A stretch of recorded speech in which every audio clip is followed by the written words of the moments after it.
नमस्कार, India TV पर आपका स्वागत है। आपके साथ मैं हूं सुशांत सिन्हा और मेरे साथ हैं मेरी सहयोगी, हमारी इन हाउस योगिनी मीनाक्षी जोशी। सांस लेने में कठिनाई, सीने में जकड़न और खांसी, आज के दौर में ये सुनकर आपके मन में सबसे पहले किस बीमारी का ख्याल आता है? जाहिर है आप कोरोना के बारे में सोचेंगे, लेकिन ये सिम्टम्स सिर्फ कोरोना वायरस के संक्रमण के ही नहीं है। अस्थमा जैसी गंभीर बीमारी में भी ऐसे ही लक्षण सामने आते हैं। वर्ल्ड हेल्थ ऑर्गेनाइजेशन यानी WHO के मुताबिक अस्थमा और फेफड़ों की बीमारी वाले मरीजों को कोरोना का खतरा ज्यादा होता है।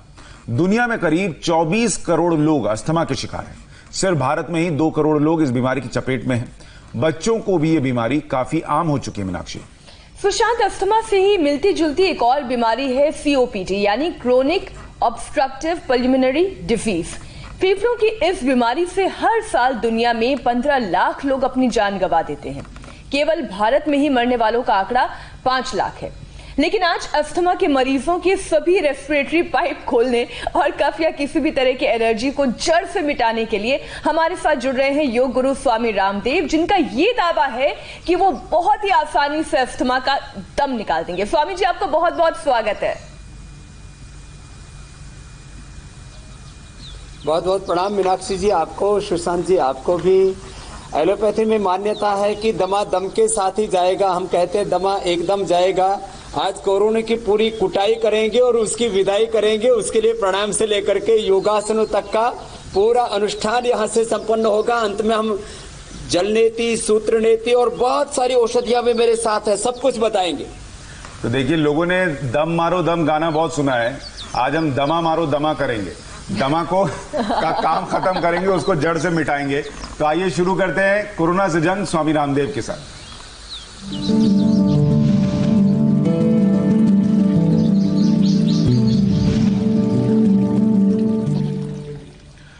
स्वामी जी, जब हम अस्थमा की बात कर रहे हैं तो ये बीमारी कई बार जेनेटिक भी होती है, एलर्जिक भी होती है। स्मोकिंग, परफ्यूम, पॉल्यूशन, ये तीनों चीजें या इस तरह की कई चीजें अस्थमा के मरीजों की समस्या को बढ़ा देती हैं। तो वो कौन से 10 योगाभ्यास हैं जिन्हें रेगुलरली किया जाए तो इस बीमारी से लोगों को छुटकारा मिल सकता है और इस बीमारी से जुड़े लोग आराम से गा सकते हैं? सांसों की जरूरत है जैसे जिंदगी के लिए, ये गाने वाने बहुत आराम से गाएं।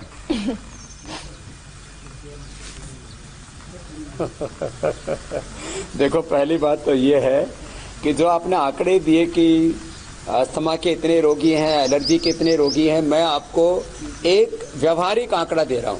कोई धरती पर ऐसा इंसान नहीं जिसको कभी कोई फेफड़े की प्रॉब्लम ना होती हो सकता है किसी को BP, sugar, thyroid, heart attack, ऐसा ऑटोमेटिक डिजीज, कैंसर जिंदगी भर ना हो, लेकिन कोई ऐसा इंसान नहीं जिसको कभी भी सर्दी, जुकाम, कफ, एलर्जी ना होता हो। कभी किसी सामान्य ऋतु परिवर्तन पर कभी तो इतना सीवियर हो जाता है कि उसका अस्थमा का अटैक तक पड़ जाता है।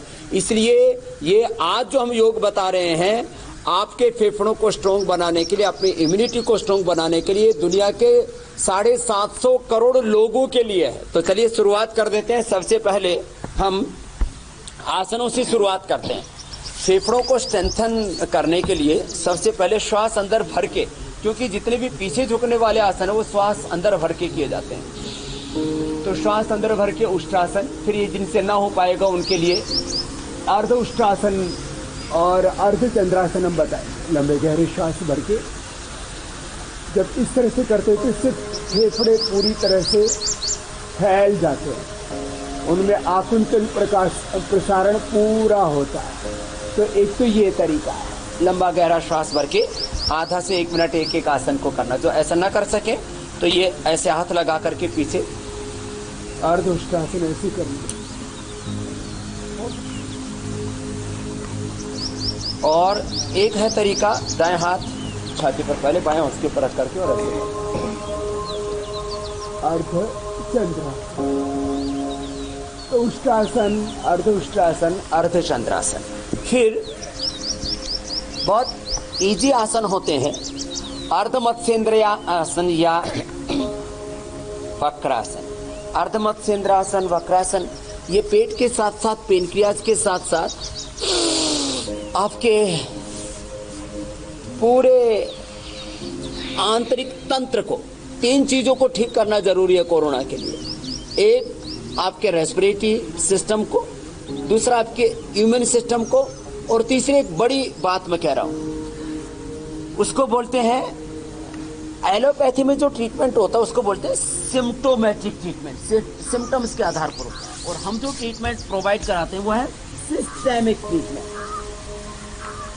हम सिस्टम को अच्छा करते हैं। तो ये जो अलग अलग पोजेज है जिससे जितने बन पाए, अब जैसे ये फेफड़ों के लिए, पेट के लिए, पूरे स्टमक सिस्टम के लिए अच्छा होता है गोमुखासन आदि जो हम कराते हैं, जिससे जितना बन पाए। जो ऐसे ना कर पाए तो वे कम से कम श्वास अंदर भर के ऐसे हाथों को इस तरह से कर सकते हैं।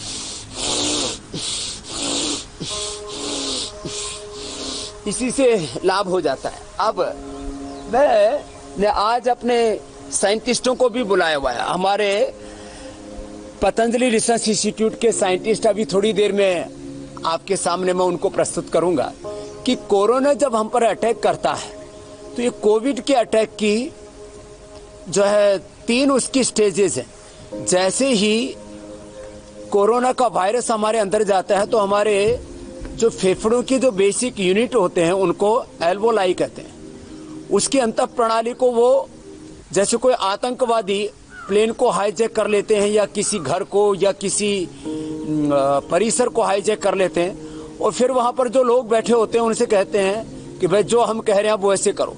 तो कोविड जैसे अंदर वायरस जाता है तो अपने जैसे वो कॉपी बनाना शुरू कर देता है। लंबे लंबे श्वास लें, ये भी बहुत जबरदस्त है। इसमें एक साथ फेफड़े का व्यायाम हो रहा है, इसमें पेनक्रियाज का व्यायाम हो रहा है, कमर का व्यायाम हो रहा है, घुटनों का व्यायाम हो रहा है। पूरे सिस्टम को हम एनहांस कर रहे हैं। यानी हम अपने एनएसजी कमांडोज तैयार कर रहे हैं दिन कोरोना वाले टेररिस्ट को मारने के लिए। हाँ, energy, yes yes yes yes yes. तो ये अभी वही मैं बात कह रहा हूं कि एक दिन में एक वायरस कम से कम 100 या उससे अधिक कॉपी बना सकता है। अभी एक वायरस तो जाता नहीं, सैकड़ों, हजारों, लाखों में वायरस अंदर चले जाते हैं। और फिर अपने जैसे मान लीजिए 1000 वायरस भी हमारे अंदर गए तो अपने जैसे 1 लाख कॉपी तैयार कर लेते हैं एक ही दिन में। फिर अंदर शरीर के अंदर जो हमारी जो इम्यूनिटी है वो उनके खिलाफ लड़ती है कि भाई तुम ये कैसे कर सकते हो, हमारे शरीर में तुम हाईजैक करने कैसे आ गए। तो फिर उसमें आपस में लड़ाई होती है। जो अच्छे सेल्स हैं फिर उसमें वो लड़ते हैं, कुछ जीत जाते हैं, कुछ हार जाते हैं, कुछ मर जाते हैं। तो ये पूरा एक महायुद्ध शुरू हो जाता है। तो हमारे अंदर के फाइटर सेल्स जब जिनको मुख्य रूप से WBC बोलते हैं वो उसके लिए लड़ाई करते हैं। फिर जो है हमारे जो मैं बोल रहा था जो बेसिक यूनिट होती है फेफड़े की, वो एल्वोलाई, वहां पर लिक्विड या पास जिसको म्यूकस आदि कुछ भी शब्द बोलते हैं वो बननी शुरू हो जाती है और वो चारों तरफ से हमारे एल्वोलाई को घेर लेते हैं। उससे ऑक्सीजन की कैपेसिटी कम हो जाती है। यदि यहां तक हम कंट्रोल कर सकें तो बहुत अच्छी बात है, नहीं तो फिर वो आर्टिफिशियल ऑक्सीजन पर फिर आदमी को जाना पड़ता है, उसको ये भुजंग आसन, फिर उसको वेंटिलेटर पर ले जाना पड़ता है। अब बॉडी अंदर से रेस्पॉन्ड नहीं कर रही, अंदर से जो है फेफड़ों को ऑक्सीजन वो ले नहीं पा रहे हैं, चारों तरफ से उन शत्रुओं ने घेर लिया है, माने म्यूकस ने, पस ने, लिक्विड ने उनको चारों ओर से घेर लिया है। तो बाहर से फिर सपोर्ट लेना पड़ता है। इसमें पूरी ये योग आसनों की, प्राणायाम की जो पूरी प्रक्रिया, भुजंग आसन, शलभासन, फिर ऐसे इस तरह से ये आसन, जिनका शरीर थोड़ा हेल्दी है वे ऐसे भी धनुरासन भी कर सकते हैं। तो जो हमने जो गिलोय के अंदर टेनोकार्टिसाइड, अश्वगंधा में विथिनॉन ये खोजा, ये क्या करता है, ये जो कोरोना का वायरस है इसके अट्रैक्शन को बॉडी के साथ में उसके अट्रैक्शन से रोकता है, उसकी कॉपी पर तैयार नहीं करने देता हो। ऐसे ये भुजंग आसन, फिर सीधे लेट करके जो जितना कर पाए, यदि पवन मुक्तासन हो सके तो ऐसे पवन मुक्तासन करें। जिनमें सामर्थ्य वो उत्तान पादासन या नौकासन, और यदि ये ऐसे लंबा गहरा श्वास भर के ऐसे उठा लेते हैं तो इससे पूरा रिलैक्स हो जाते हैं हमारे फेफड़े और हमारा पूरा जो इम्यून सिस्टम है वो हमें फिर सपोर्ट करने लगता है। वैसे स्वामी जी ये तो सारे आराम वाले ही आसन लग रहे हैं, इनमें कोई आसन ऐसा तो नहीं जिससे कि अस्थमा के जो मरीज हैं उनकी सांस उखड़ जाए या उनको दिक्कत हो जाए, और अगर हो जाए तो क्या करें? ये इतने आसान वाले आसन हैं, इनको सब आराम से कर सकते हैं और बीच में फिर भी किसी को थकान हो जाती है तो एक से दूसरे आसन के बीच में 10 से 20 सेकंड का आराम कर सकते हैं। इसलिए श्वास दमा अस्थमा वालों के दम उखड़ने का इसमें प्रश्न ही नहीं है। और ये तो मैंने सिंपल पोस्चर्स बताए। अब कोई ज्यादा करना चाहे तो सूर्य नमस्कार कर सकता है। सूर्य नमस्कार भी हमारे रेस्पिरेटरी सिस्टम से लेकर के और पूरी बॉडी को ही स्ट्रेंथन करता है। इसलिए इसको बोलते हैं सर्वांगीण योगाभ्यास। Inclusive, sustainable, scientific, effective, instant benefit देने वाला योगाभ्यास सूर्य नमस्कार। जिससे बन पाए वो कर ले। पीछे झुकते हैं तो सांस अंदर, आंखें झुकते हैं तो सांस बाहर। ऐसे ही सूर्य नमस्कार भी जिससे जितना बन पाए आराम आराम से करें। वो जवानों के लिए रिदमिक योगा जो हमने करवाया, कल मीनाक्षी जी फंस गई थी पूरे रिदमिक योगा के पूरे संग्राम में। अभी ठीक ठाक है ना आज मीनाक्षी जी? रिदमिक योगा में इनके सारे सुर चेक हो गए। वैसे मीनाक्षी गाती भी बहुत अच्छा है। रिदमिक योगा करते करते आप मीनाक्षी गा रही थी या नहीं? पूरी पसीना इतना बहाया कि गाने का मौका नहीं मिला। बॉडी की टेस्टिंग भी हो जाती है। तो अब मैं वापस सीरियस मोड में आ जाता हूं। देखो, आपको मैं बता रहा था 3 स्टेजेस हैं।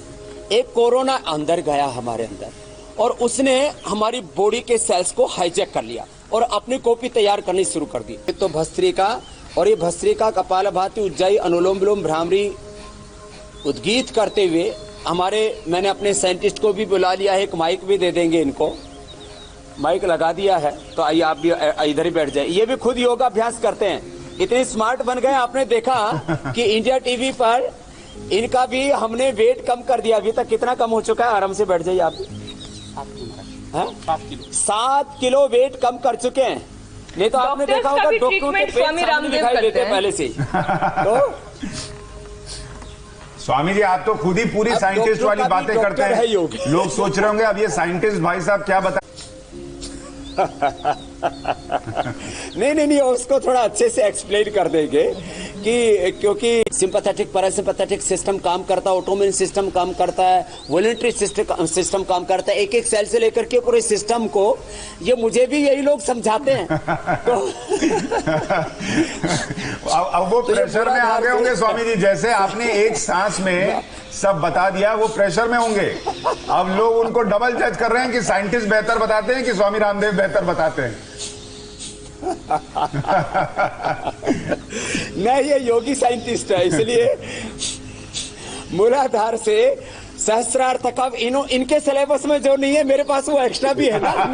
अब मूलाधार, स्वादिष्ठान, मणिपुर, हृदय, विशुद्धि, आज्ञा, गुरु, सहस्रार्य, अष्ट चक्र, नवद्वार, फिर 72 करोड़ 72 लाख 10,201 नाड़ियां, फिर पंचकोश, पंच प्राण, पंच ज्ञानेन्द्रिय, पंच कर्मेंद्रिय, अंतःकरण, चतुष्टय, ये इनके सिस्टम में है नहीं। स्थूल सूक्ष्म कारण, शरीर, जागृत, स्वप्न, सुसुप्ति, तुरीय अवस्था।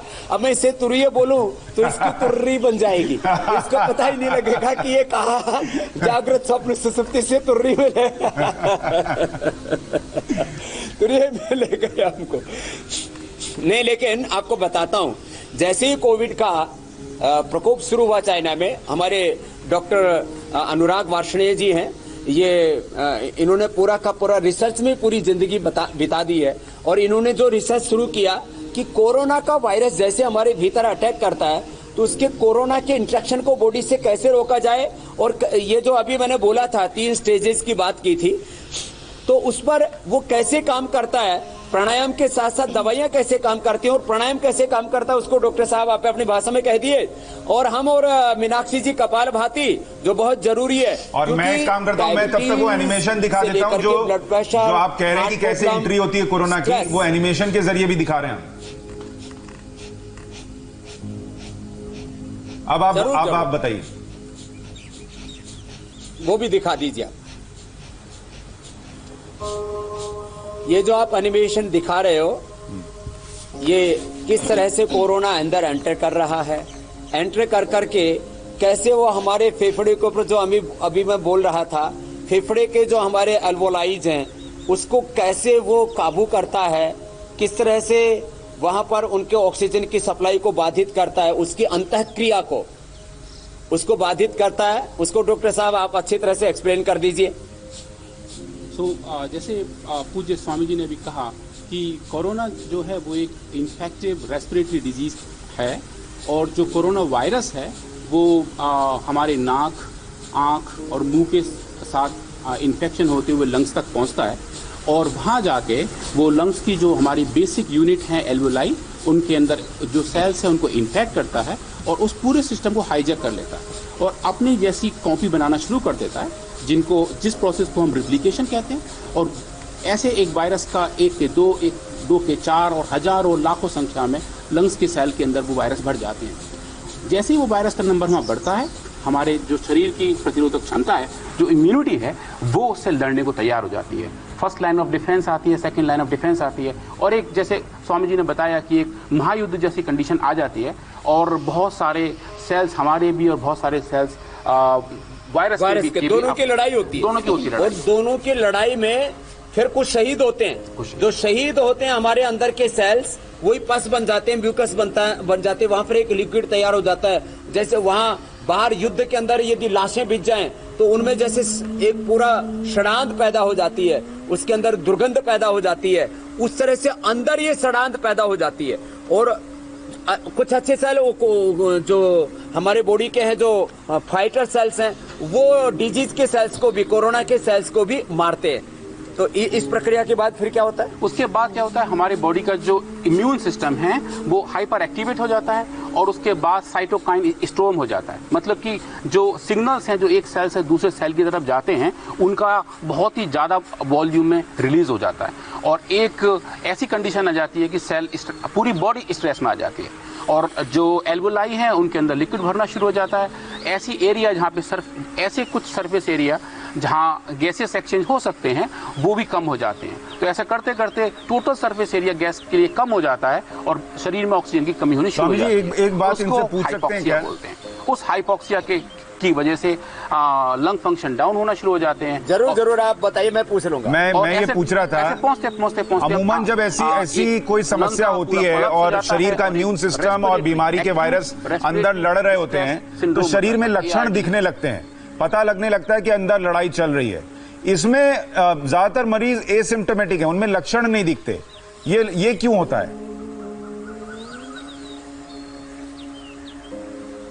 देखो, जो एसिम्प्टोमेटिक होते हैं, सुशांत जी मैं ही बता देता हूं, उन रोगियों के ऊपर कोरोना का जो अटैक हुआ तो उनकी बॉडी ने उनको प्रोटेक्ट कर लिया, तो वो इस तीसरी स्थिति में नहीं जा पाते।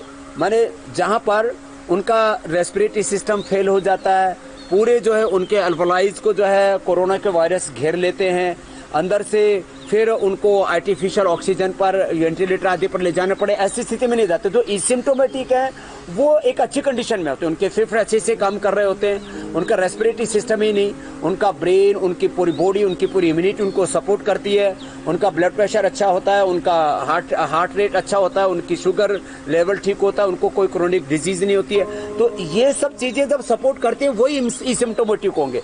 जिनको बहुत ज्यादा बीपी है, बहुत ज्यादा हार्ट की प्रॉब्लम है, बहुत ज्यादा अस्थमा है, जिनको डायबिटीज बहुत ज्यादा है, क्रोनिक डिजीज है, वो एसिम्प्टोमेटिक होंगे ही नहीं। वो उनके सिम्टम्स उभरेंगे ही उभरेंगे। फिर अगली ये बात आती है कि उसमें फिर क्या काम करना है। तो उसमें हमने फिर ये जो बनाया अश्वगंधा का कैप्सूल और गिलोय की गोली। तो ये गिलोय का टिनोकार्टिसाइड जो एक्टिव कंपोनेंट है, और अश्वगंधा का जो विथिनोन है, ये कोरोना के इंट्रैक्शन को, आदमी के इंट्रैक्शन से रोकेगा, और सेल्स को वो जो अंदर के सेल्स को अपना हाईजैक करके और उसकी रिप्लिका तैयार कर रहा था, वो प्रक्रिया अवरुद्ध हो जाएगी और कोरोना कंट्रोल में आएगा। इसको थोड़ा आप एक्सप्लेन कर दीजिए, हम अनुलोम विलोम कर रहे हैं। जैसे कि पहला इंटरेक्शन कोरोना वायरस का हमारे हेल्दी लंग सेल्स के साथ होता है, और वो इंटरेक्शन कोरोना वायरस की एक प्रोटीन है, स्पाइक प्रोटीन, उसका होता है हमारे ह्यूमन सेल की ACE2 प्रोटीन के साथ।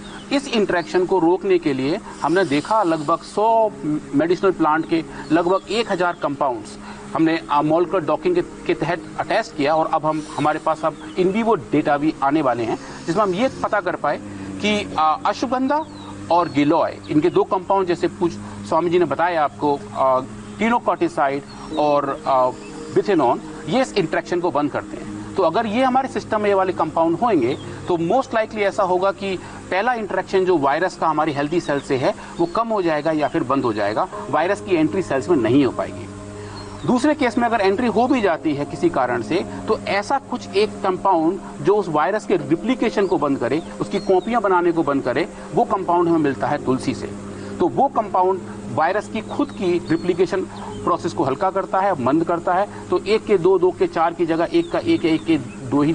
तो कोरोना के इंट्रैक्शन को कैसे रोकना है, ये कोरोना के अंदर की चेन बताई। जैसे बाहर सोशल डिस्टेंसिंग के द्वारा उस चेन को तोड़ते हैं, तो अंदर की चेन को कैसे तोड़ना है वो डॉक्टर साहब जो है एक्सप्लेन कर रहे थे, बिथेनॉन और टिनोकॉर्टिसाइड के द्वारा। अंदर फिर जब इसको और तोड़ना है, वो इन्फेक्शन फैल गया है, तो फिर गिलोय और अश्वगंधा के साथ स्वासारी, या आज पूरी औषधि हमने उसकी रखी हुई है, स्वासारी को हाथ और रस की, और तुलसी, इसके ऊपर हमने पूरा रिसर्च भी करा है। ये जो है पूरा बायोमेडिसिन एंड फार्माकोथेरेपी, उसके अंदर हमने ये इंटरनेशनल जर्नल में रिसर्च पेपर भी पब्लिश करवाया कि ये स्वासारी, ये माने जिसको हम त्रिकुटा कहते हैं, मैंने कहा था ना आज कूटना है, त्रिकुटा, त्रिफुला, देखिए ये सब भी आज हम बताने वाले हैं। हाँ, ये सारी आप बताइएगा, और आप जल नीति भी बताने वाले हैं कि वो कैसे फायदा तो हमने बता दिया। उससे पहले स्वामी जी, जो साइनस के मरीज हैं उनके लिए आसन, और जो हमने शुरू में मीनाक्षी ने सीओपीडी का जिक्र किया था, क्योंकि उससे कई ज्यादा लोगों की मौत होती है अस्थमा के मुकाबले, उन दोनों के लिए सीओपीडी और साइनस के लिए बता दीजिए। देखो, एक तो ये कपालभाति, अनुलोम विलोम, ये तो सबको करना। एक उज्जाई जरूर करें, ये गले के लिए, नाक के लिए, पूरे रेस्पिरेटरी सिस्टम के लिए बहुत जबरदस्त होता है उज्जाई प्राणायाम। इससे कोरोना की टेस्टिंग भी हो जाती है और ट्रीटमेंट दोनों एक साथ, टेस्टिंग भी और ट्रीटमेंट भी। ये एक खास बात है। आप यदि 1 मिनट तक ब्रेथ को होल्ड कर लेते हैं तो इसका मतलब आपको कोरोना नहीं है। ये 100% टेस्टेड मेथड है, क्योंकि 1 मिनट तक कोरोना का पेशेंट श्वास, ब्रेथ को होल्ड कर ही नहीं सकता। तो श्वास को अंदर भरे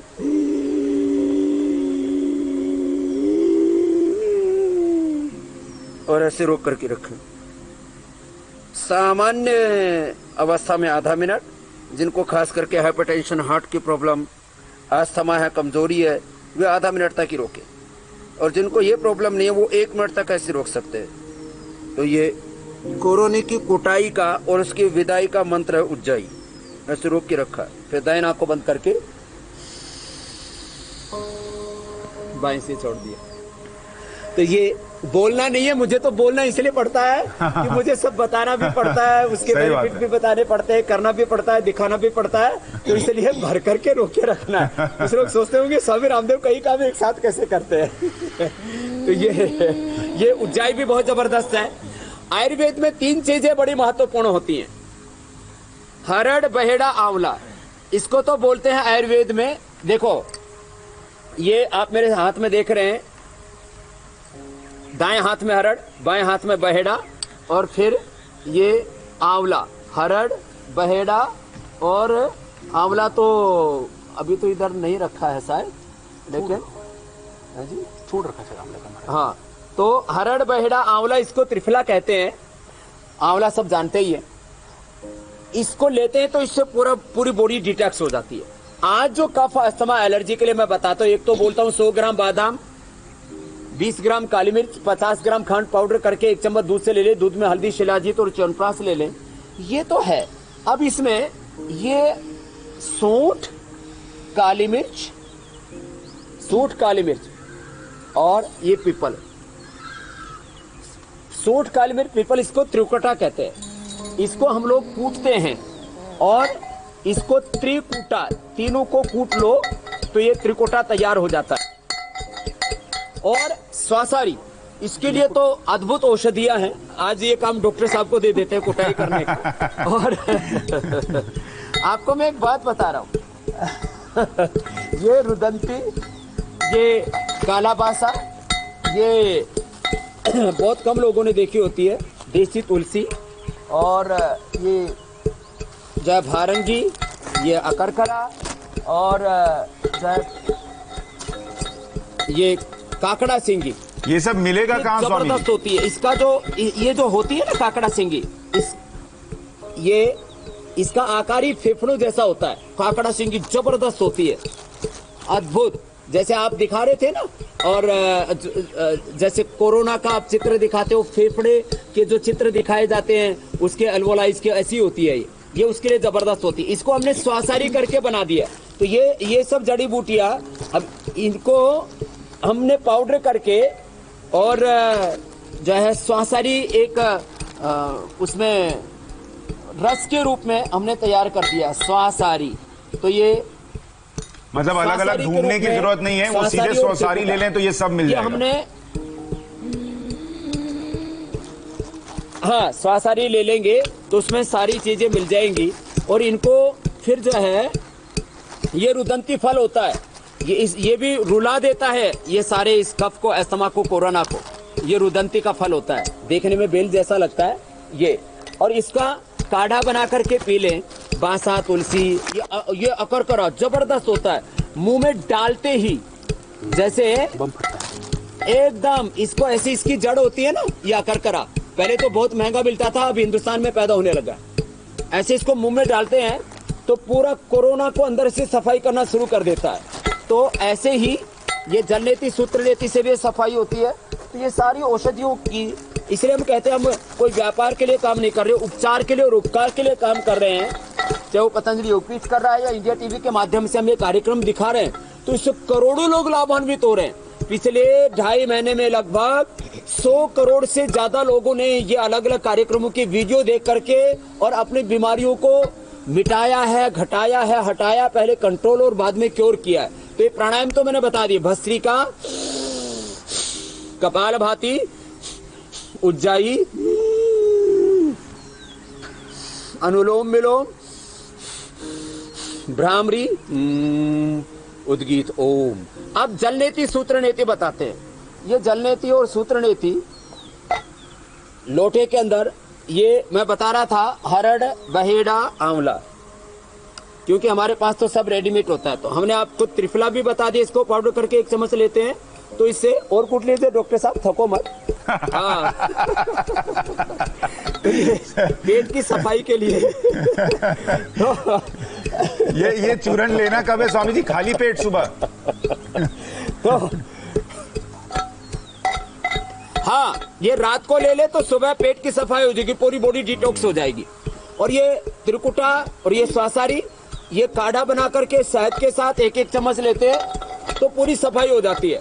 फिर नाक में बादाम तेल, षडबिंदु तेल, सरसों का तेल या षडबिंदु तेल, वो बताएंगे अभी हम। और ये जलनेती, सूत्रनेती दोनों पास पास में आ जाओ बेटा, एक साथ दोनों चीजें दिखा रहे हैं। दाएं नाक के अंदर लगा लिया है लोटे को, और लगाते ही ये, क्योंकि अभ्यास इनका अच्छा हो रखा है ब्रह्मचारियों का। हाँ, कपड़े को अंदर खींच लो बेटा थोड़ा, यस।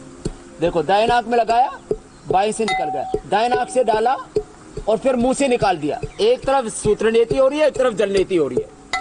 बस इसमें मुंह खोल के रखना है, नाक से श्वास नहीं लेना है।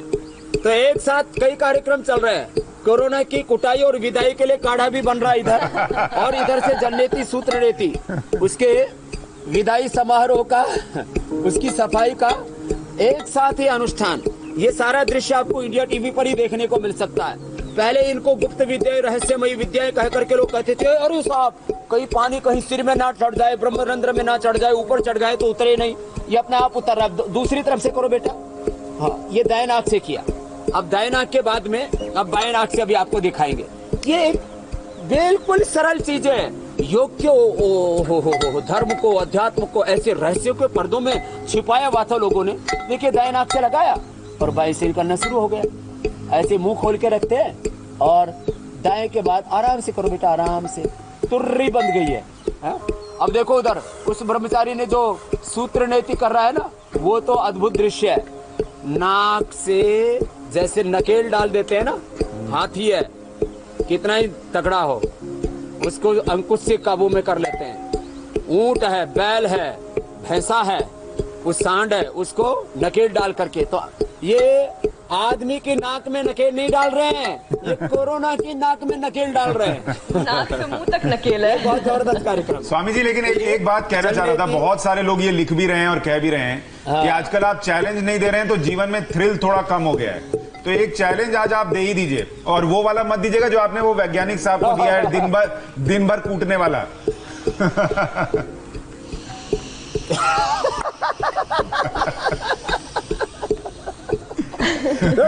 इसका तो काढ़ा तैयार हो गया। इसको हम चैलेंज भी दे देते हैं। और देखो कितना बढ़िया, देखो उधर से चम्मच दो। ये हमारे डॉक्टर साहब रिसर्च भी बहुत अच्छी करते हैं, और देखो कुटाई भी इन्होंने बहुत अच्छी की है। देखिए कितना बढ़िया इन्होंने तैयार किया है ये काढ़ा। सच में डॉक्टर साहब पास हो गए हम तो, बहुत बढ़िया बनाया है। अब इसको आपके जो पूरे रिसर्च में काम कर रहे हैं सबको पिला देंगे। तो पानी डाल देते हैं। और ये 400 ग्राम ये पूरी, क्योंकि हमने दवाइयाँ बहुत डाल दी थी तो पूरी बोतल डाल देता हूँ। अब ये पूरा दिव्य जल की पूरी बोतल ही उड़ेल दी हमने। तो अब ये 250 ग्राम जब तक बचेगा, अभी नहीं उतारो, जब तक 250 ग्राम बचेगा तब तक इसको पकने दो, और आप भी वहीं आराम करो। अभी रुको सीधा कर दो। 250 ग्राम बच जाएगा तब सबको पिलाना। तो अभी आपको मैं बता रहा था चैलेंज। हाँ, चैलेंज जो है अभी मैं तो हल्का वाला दे रहा हूँ। जो बच्चे हैं वो थोड़ा ज्यादा वाला करके लाएंगे। वृश्चिक आसन, लंबे श्वास भर के और ऐसे पैर उठाएं, पहले धीरे धीरे ऐसे उठाएं, फिर पूरे उठ जाएंगे और उठा करके सिर आगे से निकालें। बच्चे पैर ऊपर से सिर के ऊपर टिका देंगे, पूर्ण वृश्चिकासन कर देंगे। जो बड़े वाले हैं वो इतना ही कर ले, इतना ही बहुत है। तो ये आज का चैलेंज है। और उनको हम इम्यूनिटी बढ़ाने के लिए पतंजलि की हल्दी, पतंजलि की शिलाजीत, पतंजलि का च्यवनप्राश, केसर और ये जो गिलोय, श्वासारी और अश्वगंधा, ये हम उनको उपहार में देते हैं। तो आप ये करके इंडिया टीवी पर भेजिए। कल आपको देखिए आपका चैलेंज जो लोग नहीं कर पा रहे थे बहुत कुछ सिखाएंगे। रिदमिक योगा का भी चैलेंज देंगे। जो लोग ये आपके चैलेंजेस नहीं कर पा रहे थे उनके साथ एक दिक्कत ये थी कि प्रभु के सामने हाथ जोड़कर ये कहना कि भाई मैं ये किसी दिन कर पाऊं, वो उनको घर पे करना पड़ रहा था। अब सुविधा ये है कि मंदिर, मस्जिद, गुरुद्वारे भी खुल गए आज से। तो मैं चाह रहा हूं आपका आज का संदेश उसी से जुड़ा हो, अगर आप दे सकें। देखिए पहली बात तो यह है कि ईश्वर हम सबके हृदयों में है। भगवान श्री कृष्ण गीता में कहते हैं ईश्वर से भूतानां हृदयेषु अर्जुन तिष्ठति। बाहर भी मंदिर में दर्शन करने जाएं तो दर्शन के लिए मन का शांत होना और भीड़ भाड़ से दूर होना, ये हमारे यहाँ साधन बताया गया। तो अब 10-10 आदमी करके दर्शन करने के लिए जाए, भीड़ भाड़ में फिर धक्का मुक्की मिलते हैं, दर्शन नहीं मिलते। इसलिए 10-10 करके शांत मन से एकाग्र चित्त होकर के, चंचलम ही मन कृष्ण प्रमाथे बलवदृढ़ तस्याहम निग्रहम मन्ये वायुरुषो दुष्करम असंशयम महाबाहो मनोदृढ़ ग्रहम चलम अभ्यासेन तो कुंते वैराग्येण गृह्यते। तो ये अभ्यास वैराग्याभ्याम तन निरोधा, ऐसे सोशल डिस्टेंसिंग का पालन करते हुए दर्शन करें और आत्म दर्शन करते हुए, प्रभु दर्शन करते हुए सृष्टि के कण में वासुदेवा सर्वम ईशावास्यमिदं सर्वम हरि व्यापक सर्वत्र समाना, सब में उसी भगवान का दर्शन करते हुए प्रेम भाव से सब रहें। और रोज सुबह उठ करके अंतर मन में भी दर्शन करें, बाहर मंदिर में भी दर्शन करें। और ये सृष्टि भगवान का विश्व में विश्वातीत रूप में ये पूरी सृष्टि उसका मन मंदिर है। तेरी पूजा को भगवान बना मन मंदिर आलीशान। तो अपने मन को भी मंदिर बनाएं। हमारे साथ सुबह उठ करके योगाभ्यास भी करते जाएं और सोशल डिस्टेंसिंग के साथ मंदिरों में भी दर्शन करते जाएं। यही आज का मेरा संदेश है जी। यो कहा जाता है कि मन ही मंदिर है, जो स्वामी रामदेव कह रहे हैं। तो मंदिर को अगर आप दर्शन करने जाना चाहते हैं, आप भगवान के दर्शन करने जाना चाहते हैं, तो आप जरूर जाइए। लेकिन साथ ही साथ ये ख्याल रखें कि वहां से कोरोना लेकर नहीं आना है, इसलिए सोशल डिस्टेंसिंग बनाकर रखें। आज के हमारे शो में इतना ही। लेकिन अगर आप अपने चेहरे की झुर्रियों से परेशान हैं, स्किन बहुत ड्राई हो गई है, आंख के नीचे डार्क सर्कल बन रहे हैं, चेहरे पर ओपन पोर्स और कील मुहासे आपकी खूबसूरती को खराब कर रहे हैं, झड़ते बाल और फटी एड़ियों से भी आप परेशान हैं, तो कल इंडिया टीवी पर योग का स्पेशल शो देखना ना भूलें, क्योंकि कल स्वामी रामदेव बताएंगे खूबसूरती कैसे बरकरार रखेगा योग और आयुर्वेद। यानी स्वामी रामदेव का ये संदेश सुनकर भले आपका चेहरा खिल गया हो, लेकिन उस चेहरे को और खिलाना है और खूबसूरत बनाना है, उसमें और तेज लाना है, तो कल हमारे साथ जरूर जुड़िएगा। स्वामी रामदेव आपके चेहरे को एक नया रंग देंगे, एक नया रूप देंगे, एक नई तेज देंगे कल अपने योग से। बहुत बहुत स्वामी जी शुक्रिया आज हमारे साथ जुड़ने के लिए, बहुत बहुत धन्यवाद। प्रणाम आपको सुशांत जी। और कल हम चेहरे की खूबसूरती तो बढ़ाएंगे। जाते जाते मैं ये भी बता देता हूँ, ये सारे हम लोग जो उपचार बताए ये पतंजलि चिकित्सालयों सेंट्रो पर उपलब्ध है। अपने घर में आपको षडबिंदु तेल और ये अणु तेल ना मिले तो सरसों का तेल ही नाक में डाल लेना, वो भी कोरोना की विदाई के लिए बहुत अच्छा उपाय है। बहुत बहुत धन्यवाद। और फिलहाल हम एक छोटे से ब्रेक के लिए रुक रहे हैं। ब्रेक के उस पार 24 घंटे में दूसरी बार आतंकियों के लिए कैसे काल बनी सेना।